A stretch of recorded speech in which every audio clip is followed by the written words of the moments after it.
Nos ponemos en pie en esta hora para leer la palabra de Dios.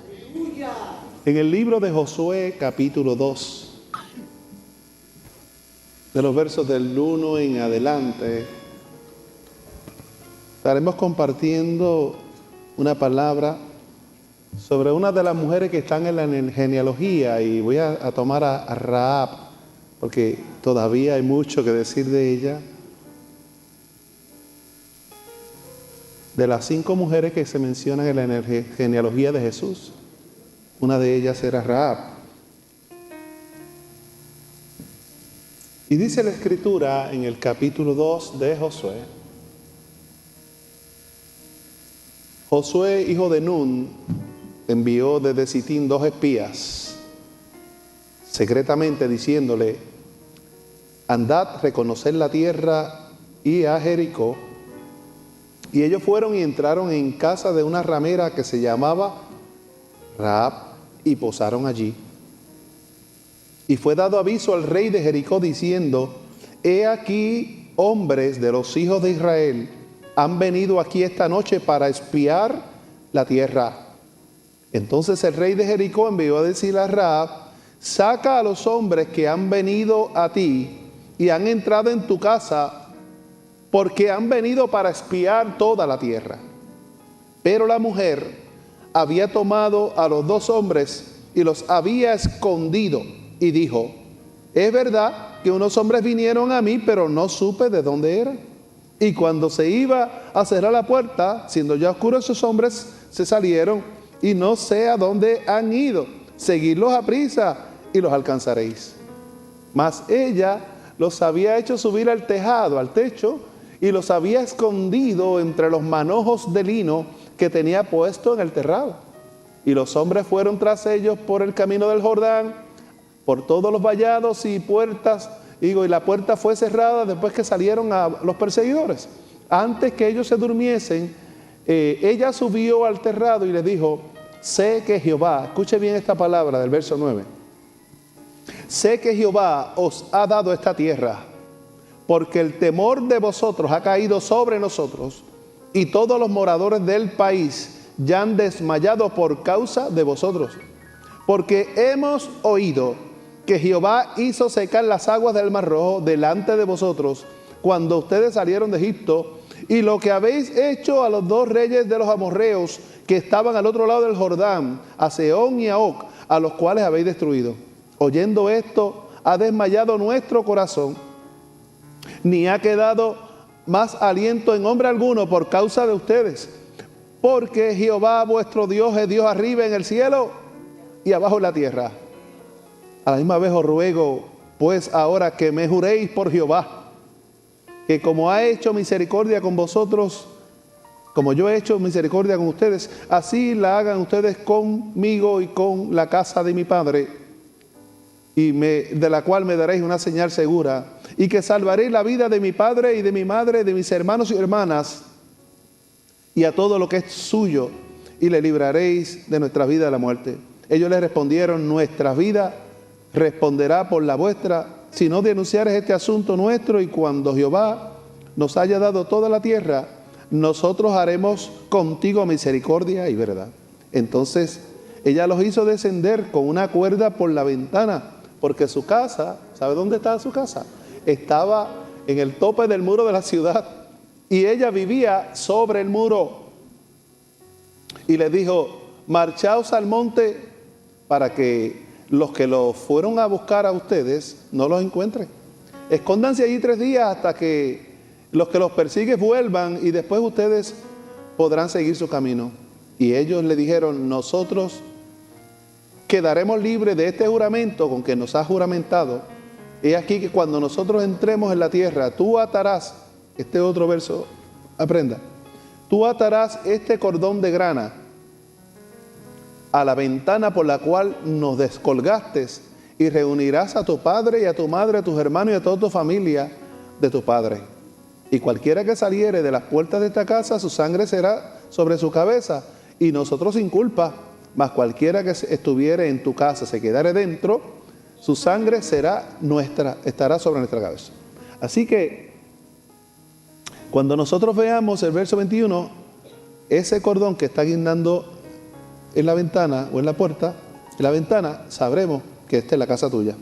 Palabra del Señor. Señor, te doy gracias. Te doy gracias por esta palabra. Te pido que me des sabiduría para poderla compartir con mis hermanos, la gracia y la unción. Y el denuedo, Señor, para exponerla conforme tu Espíritu nos vaya guiando. Señor, entre tanto, Señor, yo voy proclamando esta palabra. Te ruego que los enfermos sigan siendo sanados por el poder de tu palabra, los cautivos libertados, los inconversos se conviertan a ti, y que haya una celebración y una festividad poderosa del Espíritu en medio nuestro mientras la palabra es compartida.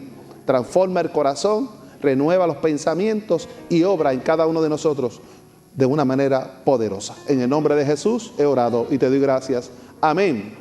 Se pueden sentar, hermano. He titulado esta reflexión Cordón Escarlata, la historia de una mujer que tiene un pasado oscuro, la historia de una mujer con un pasado oscuro. Cordón Escarlata. La historia de Rahab es maravillosa y tiene muchos elementos. Que hay tanto que decir, pero no lo puedo decir todo de una sola vez, en una sola ocasión, porque eso tomaría demasiado tiempo. Pero sí voy a decir lo que creo que es pertinente y lo que el Espíritu me vaya guiando a decirles. La historia de Rahab es maravillosa por varias razones. Porque esta mujer no pertenecía al pueblo de Israel, al pueblo escogido, no era de los hijos, sino de los perrillos. Alaba. ¿Se acuerdan de la Sirofenicia, verdad? Que era decir, y Sidón, de allá, que le llamaban también Mateo Cananea. Esta mujer también era cananea, de los cananitas que habían sido maldecidos por causa del hijo de Noé. Y la historia averígüela y por qué fueron maldecidos. Entonces, se descubre que esta mujer aparece en varios relatos del Nuevo Testamento. El principal de ellos, ya ustedes lo saben, con el tema del mes es quién puso, quién colocó a esas mujeres ahí. Es que en medio de la genealogía donde está Abraham, el padre de la fe, donde está Moisés, el que Dios le reveló la ley. ¿Se acuerdan que, como decía el predicador, el pastor ayer, en la reunión que tuvimos, que decía, la gente, los israelitas hablaban de Dios y después de Dios no eran los serafines, los querubines, era Moisés. Nosotros somos hijos de Moisés y seguimos la ley. Así que está Abraham y está Moisés en esa genealogía, y no solo están esos dos grandes patriarcas, sino que está también David, un hombre que dice la Escritura que era conforme al corazón de Dios.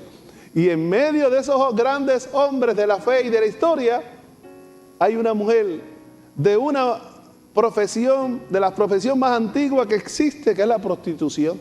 Hay una mujer que no se menciona su apellido, pero sí se le conoce por su oficio. Y me da tristeza, en cierto modo, de ver que los narradores bíblicos dicen Rahab la ramera. Es como cuando alguien se convierte y era un ladrón, un corrupto, que yo fui, por ejemplo, yo, por tomarme a mí como ejemplo, que yo haya sido un político corrupto, de repente me convertí, vine a la iglesia de Vega Alta y que ustedes me llamen y se comuniquen entre ustedes, Víctor el corrupto. En ese sentido, no me agrada poder leer, aunque está ahí en el texto, que se exprese el autor de los Hebreos y Santiago de que hable de Rahab la ramera. Sino, yo diría más bien Rahab la mujer de Dios, Rahab la mujer de fe, Rahab la que Dios usó para glorificar su nombre y para permitir que Dios, por medio del pueblo, pudiera atravesar y conquistar al ejército de Jericó. Así que las historias que nosotros tenemos de nuestro pasado, dice la Biblia, se quedan en el pasado. Las cosas viejas pasaron, aquí todas son hechas. Ya no me puedes llamar Víctor el corrupto, me tienes que llamar Víctor al que Jesucristo ama. Alaba a que al Señor ama. Así que con la experiencia de Rahab aprendemos varias cosas teológicas. Lo primero es que la gracia de Dios trasciende el pasado de cada uno de nosotros y de la gente. Que no importa lo que usted haya hecho, lo que yo haya hecho, hay suficiente gracia de parte de Dios para lavarme de toda maldad y limpiarme de todo pecado. No hay un pecado que te ensucie que te ensucie tanto que el detergente de la sangre de Jesucristo no pueda limpiar. Puedes utilizar otro detergente que pueda el hombre construirlo, crear, pero no saca la mancha del pecado. Solo la sangre de Cristo lo puede hacer. Así que si el Señor lo quiere hacer por simple gracia, porque la gracia es una expresión del amor de Dios inmerecido para con nosotros, amén. ¿Quiénes somos nosotros para pensar diferente? O para decirle a Dios, Señor, no me limpie, es que mi pecado es tan sucio, no puedo. No es que Dios no está negociando contigo, Él te ama. Como un padre que ama a los hijos, que no negocia si le va a darle el pan en la mesa, o lo va a abrazar, o lo va a amar. No, eso no se negocia, eso se brinda, eso se ofrece, porque nace de manera intrínseca, integral del corazón de alguien que han concebido. Una madre que ha concebido un hijo o un padre que lo ha engendrado, sabe que tiene que amar, porque automáticamente eso fluye. Si no, percátese que cuando ustedes vayan a algunas actividades, pasa aquí como las hermanas Ortices. El templo es grandísimo. ¿Y dónde se sientan ellas? Una al lado de la otra. Un aplauso para esas hermanitas que yo amo tanto. Como que la sangre busca la sangre, ¿no? Y si Dios nos ama a nosotros, ya nosotros fuimos transfundidos con la sangre de Jesucristo. Fuimos liberados de toda cadena de opresión. Y las cosas, como dije ahorita, quedan en el pasado porque no se acuerda, son todas hechas nuevas. Pero claro, queda de nosotros seguir caminando por la senda que Dios nos va trazando. No es decir, Dios me perdonó el pasado y seguir haciendo lo que hacía en el pasado, no. Entonces no hay arrepentimiento. También en el caso de Rahab nos enseña que no solamente la gracia de Dios trasciende las concepciones humanas y atiende se imparte e impacta a personas que son consideradas como indignas. La profesión de Rahab, que era la prostitución, a esa mujer se le veía como escoria, se le veía como basura, se le veía como una mujer marginal e inmunda delante de lo que ellos consideraban sagrado. Así que no solamente Rahab era marginada por el oficio que tenía, sino también que era estigmatizada por la gente. El que se acercaba a Rahab era porque tenía algún deseo sexual, simplemente. Porque tenía una pasión desordenada dentro y quería satisfacerla con Rahab. Porque Rahab no era buena para algunas cosas, pero para otras sí, especialmente para darle placer a la carne, ¿no? Así que era algo desechable, que lo podías usar y lo desechabas. Esta es la historia de esta mujer. Y cómo Dios ve desde el cosmos y utiliza a hombres naturales, hombres de carne y hueso como tú y como yo, para acercarnos y llevarle el reino y la vida eterna a una persona que pensó, que nunca le pasó por su mente que pudiese ser salvada, que Dios se pudiese fijar en ella. Pero aquí vemos la historia de un Dios que se fija en aquellos que nadie se fija. Alaba. Un Dios que decide amar a aquellos que tal vez nadie ama, sino solo por interés. También nos enseña que cuando alguien, Dios se acerca sin que ella lo haya pedido, siempre pensamos que Dios actúa en medio y en la gente que busca a Dios. Tenga cuidado, el texto no dice que ella estaba buscando a Dios. El texto sí dice que ella había oído de Dios. Tal vez podíamos interpretar y hacer una hermenéutica nuestra pensando que en medio del haber oído de Dios y creer que el Dios de los israelitas que venía con su ejército por ahí era el Dios verdadero por los portentos que había hecho. Y eso es otra cosa, pero el texto no da pie para eso. Aunque sí pudiese ser cierto de que Dios la miró y vio el corazón, que aunque sumergida en pecado tenía luchas y batallas espirituales, emocionales y físicas, ahí Dios se glorifica porque dijo, en esta mujer hay, aunque sea un tiestito de tierra fértil para sembrar una buena semilla. ¿Cuántos adoran a Dios? Así que no tengamos en vano a la gente que usted vea que está deteriorada, llena de pecado. No lo deseche, tal vez como el apóstol Pablo dice, Alejandro el calderero se lo entregué a Satanás para que no moleste. ¿Ves? Sí, pues nosotros tenemos la tendencia esa de marginar, de señalar y mandárselos a Satanás. ¿Por qué lo hacemos? Porque es duro predicarle el evangelio a alguien y en vez de darte las gracias te da un manoplazo, alaba.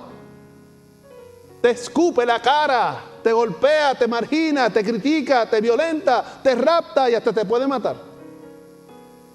Es más fácil mandárselo a Satanás y que se haga cargo de él. Alaba. Pero Dios no es así. Porque si Dios fuese así, muchos de nosotros no estuviésemos aquí. Estuviésemos, como decía mi abuela, en el Obedear, en el otro lado. Así que Rahab nos enseña que cuando Dios viene a nuestro encuentro, aun cuando nosotros no expresemos, ya estaba en el corazón de ella, aun cuando nosotros no expresemos visiblemente que el Dios de otro pueblo está obrando en mi corazón, en el caso del Dios verdadero, está obrando en mi corazón, eso no significa que Dios lo haya descartado. Eso no significa que Dios no tenga planes de bien y no de mal para esa vida. Significa que en medio de la fe que a veces no expresamos como algunos lo expresamos, que no es malo expresarlo, gloria a Dios. Por eso, ¿cómo puede uno aguantar esto tan grande? Por eso Jesús le decía, no se lo digas a nadie, a la gente que sanaba. Y una vez Jesús daba la espalda, estaban ellos vociferando lo que Cristo había hecho con ellos. ¿Verdad que sí? Era difícil poder ocultar una salvación tan grande, un gozo tan grande. Y más si fuiste sanado de alguna enfermedad terminal. Así que la fe de esta mujer, que vamos viendo cómo va creciendo, nos enseña que cuando nosotros tenemos fe, hay un cierto sentido de obediencia, de agradar a Dios y de tratar de hacer lo que Dios quiere que hagamos. Ahora, también nos muestra que cuando Dios se empeña en una persona, aunque usted no vea cambios, aunque usted vea el panorama oscuro, aunque usted no vea posibilidad alguna, si Dios, aleluya, cree, si Dios ha decidido actuar en esa persona, el propósito de Dios se habrá de cumplir en esa persona. Y nos enseña que Dios es un Dios que añade, un Dios inclusivo y no un Dios exclusivo. Los musulmanes creen que Dios es exclusivo de ellos. Los judíos creen que Dios es exclusivo, es el Dios de ellos. Y así hay muchas sectas por ahí pensando que el Dios que ellos adoran y de la manera en que ellos lo adoran y las liturgias que hacen son las verdaderas, son las correctas, y el que haga lo contrario o no piense como nosotros está excluido. Perdóneme, pero el Dios a través que se reveló en Jesucristo no es ese, sino que aquel que dice, el que viene a mí yo no le echo. Venid a mí los benditos de mi Padre, dice, que esté trabajado y cargado. ¿Habrá alguien aquí que estuvo cargado y trabajado y lleno de pecado también? Todo lo que es minenado. Y vino a los pies de Cristo y recibió misericordia en vez de vara. Recibió amor en vez de odio y rechazo. Ese es el Dios que tú y yo servimos. A un Cristo que invita a la humanidad. Con el bagaje que tengas, con la carga sobre tus hombros y el yugo que cargues, Él te dice, venid a mí los benditos de mi Padre. Porque yo estoy aquí, dice el Señor. Y mi yugo es fácil, ligera mi carga. Porque el yugo y la carga que viene de parte de Dios no es como la que ponemos los hombres. ¿Se acuerdan cuando Jesús le decía a los fariseos? Ustedes le ponen carga a la gente, pero no la tocan ni siquiera con la punta del dedo. La carga era para los demás y los beneficios eran para ellos. Qué bonito, diga conmigo, qué bonito. ¿Ah? Así que vemos también en el testimonio de la Escritura que la salvación de Dios para esta mujer es una salvación símbolo de la redención que recibimos por medio de la sangre de Cristo. Y observen que dice que le dio, que pusiera en la ventana un cinto color grana, que también se llama escarlata, en otras versiones es rojo. ¿Se acuerdan de los israelitas en Egipto? Que Dios le dio la instrucción y le dijo, pongan algo rojo en los dinteles. ¿Qué era? Sangre de un cordero sin mancha. Pongan sangre en los dinteles, que cuando venga el espíritu de la muerte, al ver la sangre va a pasar de largo y no va a entrar a tu casa. Entraba a la casa del otro y del otro más adelante, pero a la casa que tenía la sangre, el espíritu de muerte no entraba. En todos los hogares que habían primogénitos, se murieron. Menos en la casa del pueblo de Dios que estaba con la sangre en el dintel. Así que este cinto escarlata, y me adelanté un poquito, ya casi estamos terminando. Es una señal de que cuando el pueblo de Dios venga a invadir Jericó y vengan a la guerra, la orden era exterminarlo todo. Pero le dijeron a ella, cuando nosotros veamos el cordón escarlata o la cinta escarlata roja, símbolo de la sangre de Cristo, nosotros sabremos que a esa casa no nos podemos meter. En otras palabras, nosotros vamos para la guerra. Y en la guerra no es cuando nos encontremos en el medio del campo, oh, tú eres de los enemigos, Dios te bendiga, Cristo te ama. No, en la guerra es, preparen los cañones y maten a todo el mundo. Arrasen con todos los enemigos, porque se les considera enemigos. Sin embargo, al hablar con Josué, los espías, que eran 2, le dicen, pero hay una mujer que se llama Rahab, le hemos dicho que ella y su familia se metan a la casa y les prometimos, y nos hizo prometer que cuando nosotros vayamos a invadir, no vamos a tocar su casa ni su familia. ¿No es eso maravilloso? Que cuando el enemigo venga, sabrá que en tu casa la sangre de Cristo te cubre y no va a tocarte ni a ti ni a tu familia. Me parece que el apóstol Pablo, me parece a mí, pero es a mí personalmente, me parece que el apóstol Pablo pensó en esto cuando le dijo al carcelero, cree en el Señor Jesucristo y serás salvo tú y tu casa. Porque esta mujer creyó y fue salvo ella y su casa. Así que Dios es el que cuida a la familia donde hay fe suficiente para creer en el Dios verdadero, que abre el mar rojo, que seca el mar rojo, que abre el Jordán, que hace salir el agua de la peña, que envía maná del cielo y que suple, provee y hace milagros y prodigios. Si usted cree en ese Dios, gloria a Dios, la sangre de Jesucristo está cubriéndote. Y ninguna plaga tocará tu morada. Hay personas creyentes que piensan que son lavados por la sangre de Cristo. Saben que la sangre de Cristo los cubre y viven llenos de miedo. ¿Y por qué? ¿Qué pasó? Es contradictorio. Algo se ha distorsionado, algo se cortó en la corriente que pasa, como a veces pasa en el cerebro, ¿no? Hay un hilo conductor que ha colapsado y la corriente de la fe y del Espíritu está teniendo una confluencia con la incredulidad y la humanidad nuestra. Sabemos que la sangre nos cubre y sin embargo nos acostamos llenos de miedo, llenos de preocupación. Dile que está a tu lado, echa el miedo para afuera. Lleva el miedo al tronco de la cruz. Lleva tus temores a la presencia del Altísimo. Y podrás decir como el salmista, yo me voy a acostar en paz y así mismo voy a dormir. Porque solo tú, Señor, me haces vivir confiadamente. Siempre invoque la sangre de Cristo. Una vez una persona no quería predicar de la sangre porque dijo, no, eso es de otras cosas ocultas. Y yo le dije, Señor, que reprendan cuando me dijeron eso. Si supiera que la sangre es símbolo de presencia de Dios y cobertura. Cúbrenos con tu sangre, oh Señor. Mira, se levantarán 1000 y caerán 1000 a tu diestra, porque más a ti no llegará. ¿Pero por qué no llegará? Porque la sangre te cubre. La sangre del Cordero de Dios que quita el pecado del mundo. La sangre derramada en la cruz del Calvario. Y por su sangre somos salvos. Así que, ¿qué nos enseña el ejemplo de una mujer? Que usted puede decir, pastor, sí, pero ella mintió, dijo una mentira. Dígame usted si usted no va a salvaguardar a su familia. Y usted es tan santo y tan puro que no miente. ¿Habrá alguien aquí que no miente? Que levante su mano. No voy a mirar, no voy a mirar.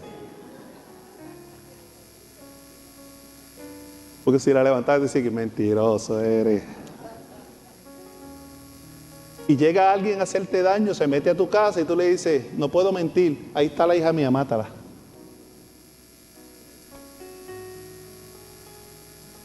Aquí está mi esposa, viólala, no hay problema, pues no puedo mentir. Tú tienes que hacer lo que tienes que hacer. Claro, no es que cojas un arma y se lo vacías a ellos encima, pues, ¿verdad? Pero sí debes buscar la forma y la manera. Y tenía esta mujer que hacer algo para salvaguardar la vida de los espías. Porque ella le había dicho, el miedo, el terror nos ha llenado a todo el pueblo. Y todos se enteraron de que el Dios que ustedes sirven y que los ha guiado por el desierto es Dios veraz en el cielo y Dios veraz en la tierra. Jehová el Dios, mire, menciona, Jehová el Dios que ustedes sirven es el Dios verdadero, no es el de nosotros, es el de ustedes. Pero yo, aunque no hice una profesión de fe, yo he creído y reconozco a Jesucristo como Señor y Salvador de mi vida, me arrepiento de pecado, como pensamos nosotros que debiera hacer todo el mundo. Amén si lo hace alguien y lo hace todo el mundo, pero el que no lo haga no lo margine, porque esta mujer no se le marginó por no haber dicho públicamente reconozco a Jehová. Simplemente expresó, el Dios que tú sirves tiene que ser Dios de verdad, el Dios que libera, el Dios que le cuida, el Dios que provee, el Dios que sana. A ustedes nunca se le hincharon las piernas, aleluya, la ropa no le envejeció, aleluya. Un Dios así, ¿quién lo quiere? La ropa se estiraba, hermano, los pies no se le hinchaban, y apenas si alguno se enfermaba, eso era raro, porque la cobertura y la presencia de Dios estaba con ellos. Y ella está confesando, sin reconocerlo como Señor y Salvador, que el Dios que ellos sirven es Dios verdadero.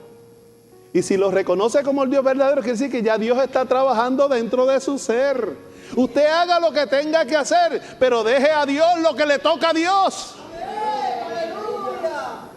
Mucha gente piensa, no traigo a mi hijo porque está lleno de tatuajes, lleno de pantallas y lleno de esto y de lo otro y de lo otro. Y nunca lo traen por eso, porque le da vergüenza.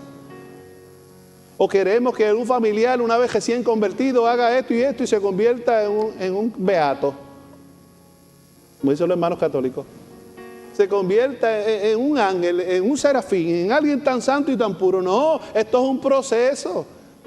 Dile que está a tu lado, ten paciencia. Y ahora dile, esto es un proceso. Hay procesos que duran toda la vida. Y hay esposos que dicen, dímelo a mí. Hay procesos que duran toda la vida. Ninguno de ustedes es una obra terminada. Todos somos obras en proceso y en construcción constante. Y venimos y somos vasijas maravillosas, extraordinarias, de bendición. Y de repente una piedrita nos cae y viene el alfarero y dice, hay una piedrita aquí, hay que romper de nuevo. Hay que hacerte de nuevo, porque esa piedrita fue la lujuria. Esa piedrita fue un pecadito que cometiste, o algo que hiciste, o algo que dejaste de hacer. Y el alfarero tiene que volverte a romper. Y vuelve y te sigue dando forma. Por eso tú y yo cantamos hace 800 años atrás. Los que nos convertimos hace tiempo. Y los que se convierten hoy también lo pueden cantar. Ese corito que dice, tú eres el alfarero que con tus manos me has transformado. Tú eres el alfarero que con tus manos me has transformado. Y mientras pasan los días, pasan los años, más te venero. Rompe mi cántaro, rompe mi copa, toma mi vida y hazla de nuevo. Rompe mi cántaro, rompe mi copa, toma mi vida y hazla de nuevo. Era tan efectivo ese corito 100 años atrás, cuando entraron los americanos y empezaron a llegar los primeros misioneros. Y 100 años después, o 120 y pico años después, todavía sigue siendo efectiva la sangre de Jesucristo. Y el Espíritu se sigue moviendo en corazones dispuestos, disponibles.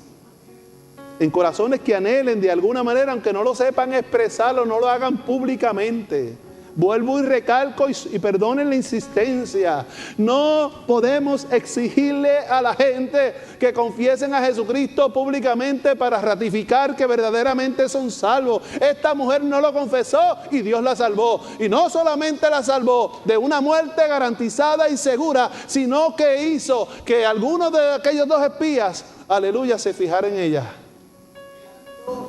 Dice la tradición, dicen algunos historiadores, que uno de ellos se llamaba Salmón. Yo le dije a mi esposa, no se te ocurra decirme el nombre del esposo de Rahab, ni ponerle ese nombre a uno de tus hijos, ¿sabes? Pues me diría, mira, Salmón, ven acá. Y engendró de él y tuvo genealogía, y Dios le plujo escoger lo más vil, lo más menospreciado, lo que nadie tasaba, lo que nadie le concebía ningún signo de pureza, para avergonzar de manera prodigiosa, de manera en la que solo el Espíritu lo puede hacer, porque vuelvo y recalco lo que dije los otros días, que un escritor como Mateo, si es que fue Mateo, que escribe un evangelio dirigido a los hebreos, comienza en el primer capítulo, en el verso 5, y antes hablaba de Tamar, decía que estas mujeres de una reputación sospechosa son parte de la genealogía del Mesías. Así que no tengamos en poco una salvación tan grande, ni la nuestra ni la de nadie, porque Dios hace como Él quiere. Al igual también que la oración del Espíritu. Por ahí se nos vende que la oración del Espíritu es la única que habla lengua, y tú estás orando en el Espíritu, hablando lengua. Amén, porque eso es de orar en el Espíritu. Pero yo he visto gente que no habla lengua, pero gimen en la presencia de Dios, y esa oración es tan en el Espíritu que como la otra. Y he visto gente que gimen como Ana por un hijo y no estaba hablando lengua, pero esa oración llegó al trono de Dios. Era una oración en el Espíritu. Y la Biblia relata constantemente hombres y mujeres que venían y gemían delante de la presencia de Dios. Y aunque no gima, simplemente lo que hace falta es el corazón, porque Dios no mira lo que mira el hombre, Él mira el corazón. Y usted viene con corazón puro, con un corazón genuino a buscar a Dios, y usted clama, dice, clama a mí, yo te responderé. Y esa oración, ¿de dónde sale? ¿De la mente? No, sale del alma, sale del Espíritu y llega al trono de gracia.